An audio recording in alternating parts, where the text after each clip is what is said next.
हयात आपा, क्या मुझे एक गिलास पानी मिल सकता है? अभी देती हूँ। नायला, खैर तो है? तुम्हें क्या हुआ है? जूनियर अब्दुल्ला की नाव गिर गई है और मैं सोच रही हूँ कि कहाँ दफनाऊं। हयात आपा, आपने अपने बच्चों की नाव के साथ क्या किया? मैंने उन्हें मजार में दफनाया था। मैं चाहती थी वो अल्लाह के रास्ते पे चले, नेक और अच्छे इंसान बने। ये तो सही कहा, मैंने कभी इस तरफ ध्यान नहीं दिया। मैं मशीन में कपड़े देख कर आती हूँ। नायला, मैं तो कहता हूँ कि बच्चे की नाव स्टॉक एक्सचेंज की बिल्डिंग में दफन करो। शेयर्स की बरसात होगी। Stock exchange? हाँ ना, वो अमीर बनेगा, अमीर। आज के जमाने में जिसके पास पैसा नहीं उसकी कोई अहमियत नहीं, पैसा ही उसका खिलौना होगा। हाँ ठीक कहा, उसकी जिंदगी गुर्बत में ना गुजरे। वो तुम्हारी तरह गरीब नहीं होगा। बच्चे का बाप तो वैसे ही अमीर है, मगर जब नसीब से कुछ मिलता है ना तो उसे खर्च करने का मजा ही कुछ और होता है।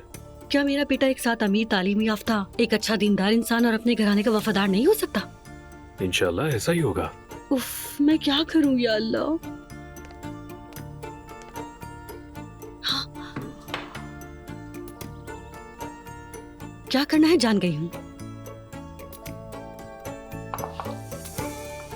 अरे क्या हो गया है तुम्हें?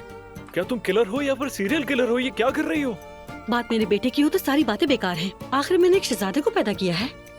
मैंने आपके हर हिस्से को अलग अलग जगह रखूंगी ताकि सारी खूबियां आ जाएं।